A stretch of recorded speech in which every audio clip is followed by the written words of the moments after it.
This one's for the lovers, the haters, the doubters, the people that are on the fence.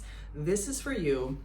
This is all the information that you need to really apply a high carb, low fat lifestyle, because we do not want to live on stress. We want to live on abundance and thriving and being able to chill when the moment causes, being able to sleep when we put our head on the pillow, and being able to perform when duty calls. So I'm going to talk about metabolism in this video. I'm going to talk about why keto, carnivore, 1 meal a day fasting will always fail you, and why it is a ticking time bomb on your metabolic health and on your aging process. Plant-based, high carb, low fat is what we are made for, is part of God's creation, is our natural metabolic physiology and how to thrive and live happily ever after, okay? This should give you a lot of faith and a really true road to walk down when you finish this video. I did a lot of research to get where I am now. I did a lot of effing around and finding out to be where I am right now, January 20th, I think it is. And it's time that people really understand why they feel this might not work, why I might go back to calorie restricting. You know, keto worked for me in the past, maybe it'll work again, but it fucked you up the first time and it's gonna fuck you up the second time. This is why bodybuilders cut and then they rebound immensely, way more than they want to. This is why people always end up going from a calorie restriction to a calorie abundance, and they end up going, why did I gain the weight back? And it's a continuous cycle to keep you in an endless loop of uncertainty. Calories in, calories out. Weight loss is about hormones. It's about hormones first and nutrition second. If your hormones are not in alignment with your metabolic structure of men or woman, whatever you are, there's only two, whatever you are, your hormones must be in check for you to be able to lose the weight and then maintain it. If not, you will never be able to maintain the weight. Bodybuilders, when they go to a show, they maintain that weight for 1 day, and they are so dehydrated and they are so starved to get that physique. And then they immediately go to eating pizza, donuts, anything that's in their vicinity, they will stuff it down their throat because they were starving. And this is why people look to these diets and go like, why doesn't it work? So calories and calories out is biologically incomplete. Calories do not operate in a vacuum. The body is regulated by hormones that determine how many calories you burn, where the calories are partitioned, whether it's fat storage versus glycogen versus heat, and how hungry and lethargic you feel. The key hormones that are involved: insulin, this is represented by nutrition partitioning, glycogen versus fat. Leptin, your metabolic rate and appetite signaling. Cortisol, stress, fat storage, and muscle breakdown. Thyroid hormones, T3 and T4. This is your metabolic rate. And of course, your sex hormones, estrogen, testosterone, for fat distribution, energy, and recovery. Two diets with the same calories can produce different metabolic and hormonal outcomes. High carb, low fat, plant-based diets and the hormonal effects. Lowers your cortisol. I've talked about this before. Many people on this diet have talked about it before. And this is why. It's because you have the adequate amount of carbs to reduce the stress hormone output. Low glycogen states, such as keto, chronic low carb, they elevate your cortisol, especially under activity and caloric restriction. High carb, low fat supports your thyroid function. Carbohydrates increase the T3 conversion. Chronic low carb diets are associated with lower T3, even when calories are adequate. It improves your leptin signaling. Leptin responds strongly to carbohydrate availability. Low-fat, high-carb diets often restore leptin sensitivity, especially after you have dieted, restricted, 1 meal a day, fasting. It is so not the way to go. Maintain your sleep quality. Carbs increase serotonin, therefore melatonin. Very low carb diets commonly impair sleep via cortisol and adrenaline. This is why people report better energy, warmth, improved mood, and easier weight maintenance on high carb, low fat diets. Keto is good for short-term fat loss, adaptive thermogenesis. Keto often works initially because your glycogen and water loss, appetite suppression, reduced food variety, higher protein thermic effect. But in the long term, your resting metabolic rate drops, T3 decreases, cortisol rises, exercise performance declines, rebound weight gain risk increases, especially if you do this in and out and you fall off and go back. It's not moral or ideological, it's literally adaptive biology. The body interprets chronic carb restriction with scarcity. Many keto people require stimulants. Sleep issues are common. Long-term adherence rates are very low. Weight regain after stopping is frequent and I would say guaranteed. Not all calories are equal. Calories are units of energy, but food is also hormonal information, hydration status, fiber and microbiome output, and macronutrient signaling. So let's just say 2,500 calories from fruits and starches and vegetables is high water content, high potassium, high fiber, low cortisol, high thermic waste, and high spontaneous activity. I am on 0 stimulants right now, and I feel like I am on fire. I actually probably need to take off this sweater because I'm so hot right now. Fats and refined proteins are low water, low fiber, high caloric density, easier for fat storage, and a higher stress response.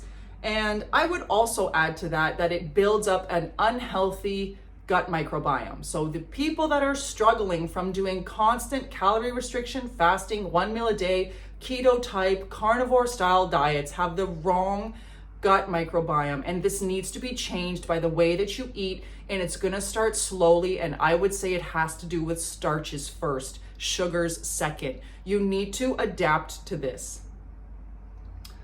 The body handles keto style and high carb style calories very differently. Let's give some examples, okay? The blue zones. They are historically 80% carbohydrate diets, primarily from tubers, grains, legumes, and fruit, low in added fats, low in animal products, and low in ultra-processed foods. Traditional Asian diets, especially pre-1980, before there was all the boom of money and McDonald's, they were rice, root vegetables, fruit, and sugar cane. There was a lot of manual labor outside in the sun, and there was minimal animal fat. They weren't counting calories or macros. They were insulin sensitive and hormonally stable without following any diet, without going to any doctor, without seeing any influencer online. They ate well and they performed well and they slept well because they kept it simple. The diet industry and the incentive problem. There's a lot of economic incentives to keep you on a keto, carnivore, 1 meal a day, fasting type lifestyle. How much money gets made on your dime, on your suffering, because you so desperately want the answer, but you don't know where to look. And all of these experts and MDs and everyone sucking up to Sean Baker and Ken Berry and Steak and Butter Gal and Anthony Chafafe just going, oh yeah, doctor, you're so right, but you're beet red and you look like you're on TRT and I have no idea how to tell the difference. So yeah, if you say steak is good and starving myself all day is, then I'm gonna, yes, thank you. High carb diets and whole foods don't require supplements. They don't require powders. They don't require coaching subscriptions or biohacking. They make people less dependent, more energetic, and more self-regulated. And I would say very independent in a way that you don't need to go like, what does the government say the food pyramid should tell me to do? Like, people who are on high carb diets perform better, and they glow. And people, you attract this. You attract others like you, or you attract people that are looking for an answer, that are seeking something. Sedentary people who are high fat and high sugar is a huge problem, okay? People with insulin resistance need a transition phase. Just like I was saying, you need to build up that fiber and starch to build up the proper gut microbiome so you have good bowel movements and you have better sleep and you're not having this really high jump into sugar and then your body has no idea what to do with it. Lifestyle factors do matter. So sleep, stress, sunlight, and movement. If you are on the sugar diet and you do nothing and you are sedentary, you will lose the weight. You just won't have the lean body muscle mass that you want. And it's going to take a heck of a lot longer for you to breathe out all that fat. Weight regulations is hormones, metabolism, behavior, and calories last. And I would say that calories don't really matter. I don't count calories anymore. I don't really think anybody should be counting calories except if you have been restricting so long that you don't know the difference between having a proper amount of food in a day. So to make sure that you have the adequate amount would be the only reason to count them, not to restrict them. So keto, carnivore, and 1 meal a day, they masquerade as discipline, okay? Is this like holier than thou? I can starve myself all day. I must be really smart. Keto and carnivore diets are rarely stand alone. In practice, they almost always rely on intermittent fasting, 1 meal a day, extended fasting windows, and stimulants like caffeine or nicotine or pre-workout. And there's a heck of a lot of other things that people take in order to survive.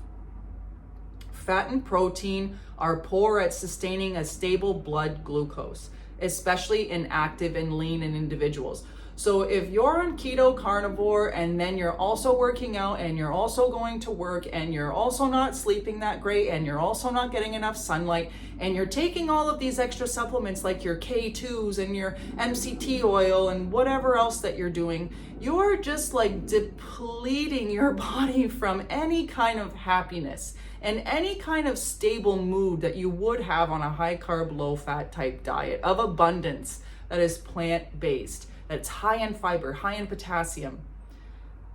Is this starting to make any sense for anybody here?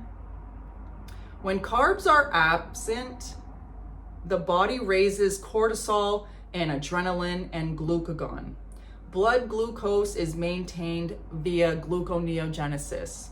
This is a stress response and it is not the preferred state.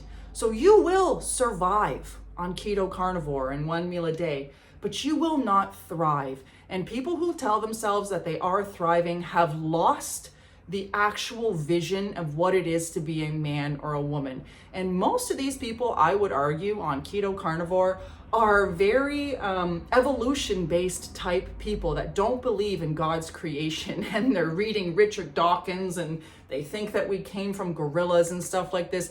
It is absolutely insane. And they reference things like, oh, the Inuit and all of this. These were like the most stressful times for humanity in my mind. Why would you reference how healthy your diet is based off of the Ice Age? Wouldn't you want to have a healthy diet based off of when things were good? Based on the Garden of Eden, perhaps? Based off of societies that thrived through fruits and vegetables and starches? So once you're in a keto carnivore state, this leads to a flattened cortisol rhythm, poor sleep, cold fingers, cold feet, cold nose, anxiety. Best I can do is anxiety, guys. Reduced thyroid output. This is hypo and hyperthyroid, especially hypothyroid, where it's just not working properly. And reduced reproductive hormones. This is why there's a lot of fertility issues these days. Not only because of the pharmaceuticals that we're pumping into women, but also the food and the lifestyle that women are living. You will fry your adrenals on this type of diet. I experienced it myself, and I also thought like, oh, I must be doing something really good because I'm just running off adrenaline right now instead of actually grabbing the carbohydrates so that I could chill for a second. And then I could realize that most of the problems that I was feeling in my life were self-made. One meal a day is not metabolically efficient. You suppress the leptin, it lowers your metabolic rate, and encourages muscle breakdown that people mistake as a stress-induced appetite suppression for metabolic health. It also spikes your cortisol all day. Leptin is the missing link, in my opinion. Not enough people talk about this. The only person that I know that I hear about talking about this is Durian Rider, is Harley. So leptin is not just a satiety hormone. It is a metabolic permission signal, a regulator of the thyroid output, a protector against the fat regain. What raises leptin effectively? Adequate carbohydrates, sufficient calories, low dietary fat, frequent meals, and glycogen repletion. What suppresses leptin? Fasting, low carb, high dietary fat, calorie restriction, and chronic cortisol elevation. Keto carnivore can cause rapid weight loss and then lead to an aggressive rebound, which I have experienced. I rebounded almost back to the weight of like 180 pounds while I was eating high carb, low fat, because I needed to pay back the calories that I restricted. But I stayed on the diet and I stayed faithful and I stayed consistent, and I am leaning out effortlessly. And I actually had an avocado the other day. I had a whole avocado 2 days ago, and I was thinking like, I'm not even enjoying this. I don't know why I bought it. I bought it out of like sentimentality or whatever, or thinking like, oh yeah, this would taste good with a little bit of rice and tomatoes. It really wasn't what I wanted. It really wasn't what my body wanted, but I'm glad that I ate it so that I could figure out that when I go to the grocery store next time and I see an avocado, it's just like, meh, it's not something that I really want to eat. Keto carnivore can also lead to increased food obsession and, of course, a lower metabolic rate over time. High carb, low fat keeps leptin high and responsive, which is why people can eat more and stay lean without willpower and discipline. The aging effects of chronic low carb and stress. Chronic cortisol dominance accelerates your skin thinning, collagen breakdown, muscle loss, bone density loss, brain aging, and hair follicle miniaturization. You see this in people that are lean but wired, sunken face, dry skin, insomnia, and premature aging despite clean eating. So people can argue with me in the comments that like, my hair is gray and blah, blah, blah. But according to my genetics, I should have a full head of gray hair. My mother went full gray at 16. Both of my brothers that are a couple years older than me are pretty much all gray, and they eat a lot of protein, a lot of fat, and they also have their carbohydrates. They don't have a lot of processed food as far as I know, but my goodness, I don't think they're eating I don't think that they're eating a proper diet whatsoever. And they're not as lean as they used to be in there when they were 30. They're now almost 40, and they look very heavy, okay? So people can say like, oh yeah, you have the gray hair. Well, I fasted my way there. You guys do not understand how much I fasted and how it was actually aging me while also leaning me out and making me a nervous wreck. And I have to heal from that. I have to eat myself into a much healthier disposition, which I am almost there in a sense. But it took a lot of time to destroy my body. It's going to take time for me to get back to where I should be, where I'm living in a life of abundance without restriction, without counting calories. I get to do whatever I want. I don't rely on any stimulants. I don't rely on anything but the food to nourish me and the water to hydrate me and allow me to sleep and exercise and get the work done and perform as I need, as I want. And I am not exercising like a crazy person every day. I'm not. I'm a woman. I have a cycle. I take time for what is needed, and I understand when I should push it and when I shouldn't. We'll talk a little bit about hair loss and circulation and high-fat diets. Hair follicles are amongst the most metabolically active tissues in the body. They require continuous glucose, adequate oxygen, good microcirculation and thyroid support. High-fat animal heavy diets impair this by increasing blood viscosity, making the blood thicker, okay? Reducing the endothelial function, impairing the nitric oxide signaling, increasing your oxidative stress, and reducing insulin-mediated glucose delivery. When I look at the carnivore men, the MDs that are online, none of them have a luscious beard. None of them have a beautiful crown of head of hair. And honestly, I think some of them are supplementing with some kind of plug or something that they did, okay? And their skin is like dry and red. They do not look healthy. And they can run for 200 meters and then have to stop. And then run for 200 meters and then have to stop. They would not be able to handle a 90-minute competitive game that requires endurance and strength and being in the elements. They're always inside some gym where it's nice and cozy. So when circulation is compromised, the scalp tissue becomes under-oxygenated. Follicles enter miniaturization, and the hair becomes thin, dry, and brittle, and the shedding accelerates. Hair loss often worsens on keto carnivore. Eyebrow thinning and beard changes occur. The thinning of hair also appears in women.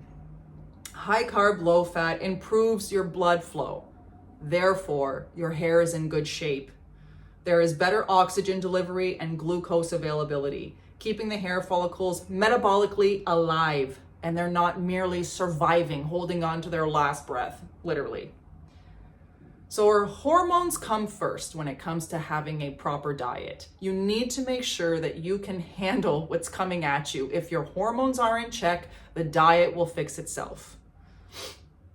Health is hormonal before it is nutritional. No diet will work if your thyroid is suppressed, if your cortisol is elevated, if your leptin is low, and your sex hormones are impaired. High carb, low fat diets support the hormonal health because they signal safety, abundance, reproductive viability, and energy surplus. That's the opposite of fasting-based paradigms. We are frugivores, okay? We are carbohydrate adapted, glucose preferring, and we are poorly adapted to ketosis. Cultural staples reinforce this. Bread and fruit in biblical texts. Corn and potatoes are the staple in Peru. Beans and rice are the staple across Asia and Latin America. Yams and plantains in Africa. I don't think anybody in Africa is having a hard time with having children before, the whole malaria and Bill Gates and everything else that was happening there. Those people were not struggling to have children. And they didn't have children in hospitals either.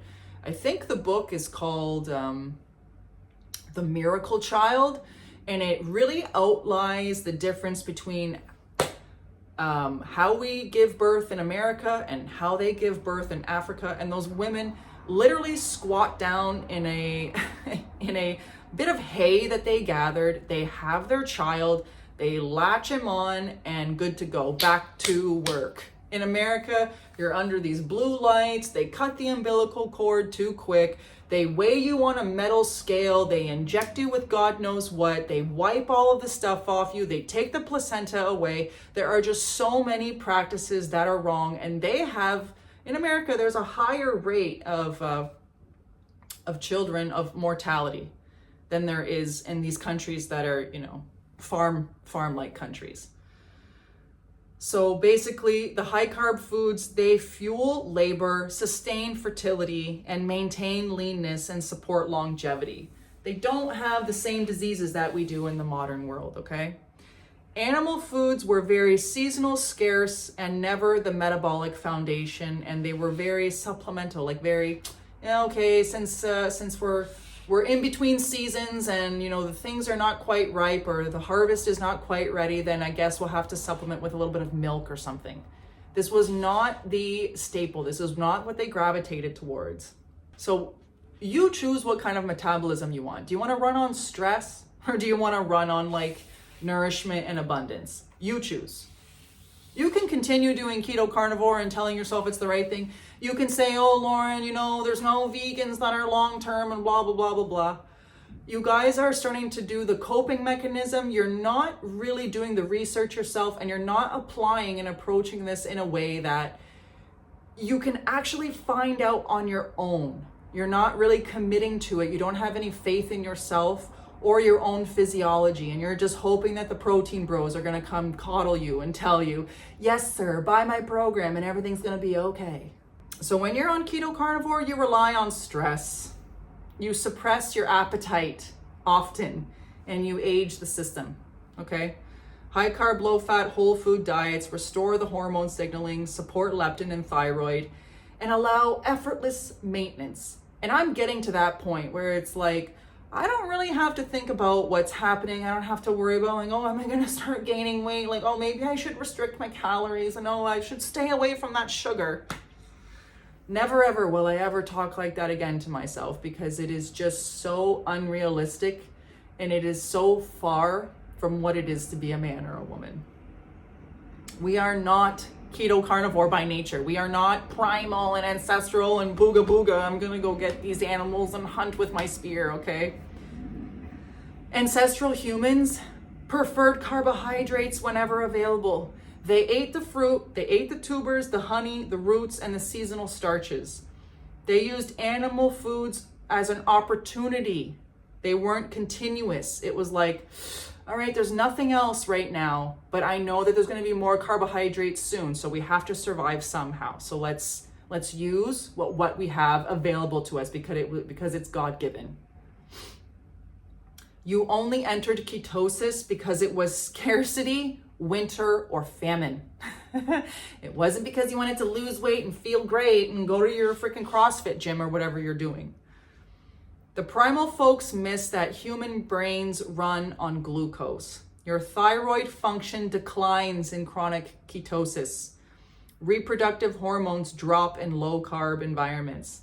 And ketosis mimics the starvation physiology.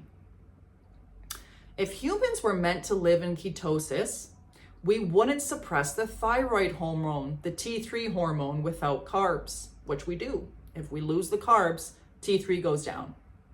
We wouldn't see the cortisol rise when the glycogen is depleted. We wouldn't lose fertility, hair, sleep, and warmth. Hunter-gatherers sought sweetness and starch aggressively. Honey raids were prized. Tubers were dug daily, and fruit was eaten in excess when it was in season. Meat was a backup plan. Carbs were the metabolic #1 function. Ketogenic metabolism is emergency. Glucose metabolism is preferred thriving fuel. What is leptin? Leptin is a hormone made by fat cells that tells the brain energy is available. You're safe. Burn it freely. It controls your metabolic rate, your thyroid output, your appetite, your fat regain prevention, and your reproductive hormones. Leptin is not about fat mass, it's about energy flux. Leptin secretion depends on insulin signaling, glucose availability, adequate calories, and low cortisol. Carbohydrates raise your insulin, allow glucose into the fat cells, and leptin is released. This refeeds the raised leptin. Carbohydrate intake restores metabolism. High carb, low fat diets keep your leptin responsive. So when you're in a keto carnivore type state, your leptin is low, and basically you're burning it out just like your adrenals. Low carb and keto is low insulin. So this is that thing where everyone says like, oh, your blood glucose spikes. You just want to have 0 of those. Yeah, if you have 0 blood spikes, then you have 0 energy and 0 will to live. You also have low glycogen stores, so you don't have full muscles. You don't have full abundance of energy to be taken as needed and partitioned. High cortisol and reduced glucose entry into the fat cells. This is your leptin dropping. Your brain thinks you're starving. Metabolic rate will slow down. Hunger becomes dysregulated, and fat regain is primed. Does that sound familiar? Does that sound like a binge eating cycle? Does that sound like a restrictive eating cycle? Because I do. I think that sounds exactly like how I lived when I was fasting and I was trying to be raw vegan, but I would end up eating whatever was in front of me and then going, whoop, I'm just going to forget about that. It was survival mode for me. And it's survival mode for everybody that's on keto carnivore. Even if your body fat is high, leptin signaling is impaired when you have low carbohydrates, especially chronically low. This is why keto often causes a little bit of weight loss, then you plateau, then you rebound, and then you've got food obsession. It's an endless cycle, and I would never wish it on anybody. People need carbohydrates to think better, smile, feel better, eat better, sleep better, sex better, work better. Everything is better when you are not starving and obsessed with when your next meal is and saving it till dinner time and running on coffee all day. Low carb keeps you lean by stress, and it's on a timeline. It's on a timeline because there's no way that you're going to be able to keep up low carb for very long. High carb keeps you lean by signaling safety, and you get to live in abundance. Keto and carnivore mistake survival metabolism for optimal human design.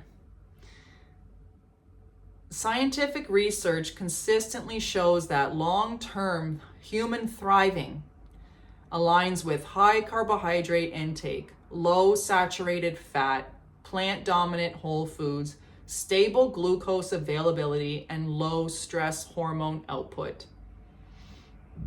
Human metabolism prefers glucose. Glucose is the brain's primary fuel. Thyroid hormone T3 depends on carbohydrate availability. Chronic ketosis lowers your metabolic rate. It does not raise it. Longest living populations eat high carb diets. Up to 85% of calories come from carbohydrates like fruit, tubers, grains, legumes. Animal foods are minimal and supplemental, often just like I said, it's like, okay, we got to keep going, but we know that this is going to be ready for harvest soon. We know that this is going to be ripe soon, and we're actually looking for some honey, but for right now, I guess I'll have some milk or whatever it is. All of these high carb populations have low obesity, almost no diabetes. They have preserved muscle, high fertility, and a long lifespan. High fat diets impair your circulation and oxygen delivery. Saturated fat increases the blood viscosity, which I've already mentioned. It thickens your blood, literally. Endothelial function declines. Microcirculation suffers. Tissues with high energy demand, your brain, your heart, your hair follicles, your reproductive organs are compromised.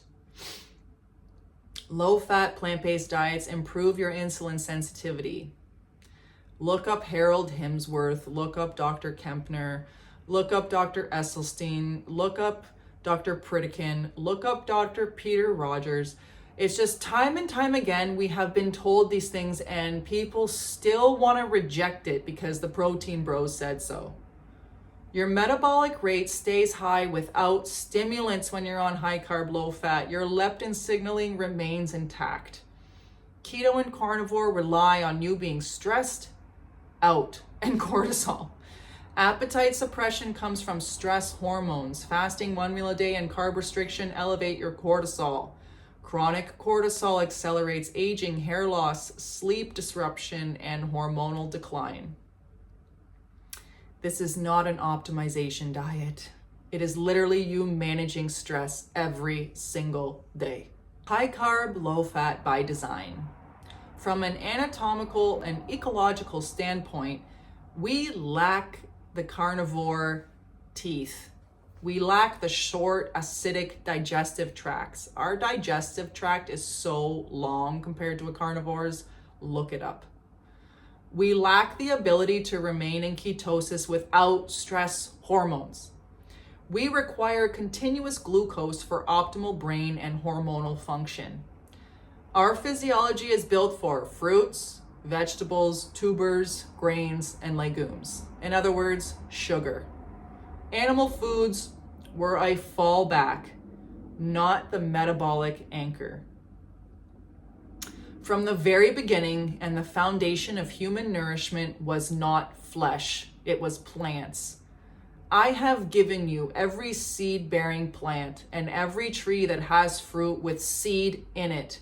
They will be yours for food. This isn't symbolism. It reflects your biological reality. Fruits provide immediate energy. Starches provide sustained fuel. Plants hydrate, alkalize, and oxygenate your system. Carbohydrates signal abundance, safety, and life. Scarcity foods teach survival. Abundant foods sustain life. How long can you tolerate stress, or how can I fully thrive? These are the questions you should be asking yourself if you're still on keto carnivore, or if you still have that ancestral talk in the back of your mind, like, yeah, I've been eating meat my whole life, and nah. The programming goes deep, guys. It goes very deep. It makes a lot of money. It creates a lot of stress, and it creates a lot of customers for a whole lifetime, okay? We don't thrive by mimicking a famine. We thrive by honoring abundance. Abundance, by God's design, is fruit, vegetables, and starch. It's not ketosis, it's not fasting, it's not one meal a day, and it's not carnivore. This is a long video, but I feel like you guys need to hear it over and over again. You need to know why you're committing. You need to know why this works, basically. You want to know why it works. We want to find out every little nitty-gritty thing. It's hormonal, and it's your gut microbiome. If you don't have those things in check, you will not shed the weight. So what's important? Carbs, hydration, sleep, and movement. If movement to you is walking and stretching, applause. If movement to you is taking a 5K run and then also doing a session at the gym and also playing sports, congratulations. Movement matters. It doesn't have to be so excessive every day. You don't have to be out on the bike every day. You don't have to be doing an excessive amount, but you need to be doing something because you are a man, because you are a woman. You are not meant to do nothing and be sedentary all day. You need to hydrate. You need to have enough carbohydrate calories, and there is enough fat and protein in the whole foods. And if you'd like to have a little bit more, add 100 G's of sugar to your orange juice like I do. If this bothers you right now, stick to starches, but make sure that you are understanding that you are getting enough calories. Otherwise, your metabolic rate will not go up and you will not lose the weight, and your hormones will not be in check if you don't get enough rest and you don't supplement with enough carbohydrates. You've done enough damage in calorie restricting and keto and carnivore, and realize that it's a mistake that you made, and we've all been there. I've been there.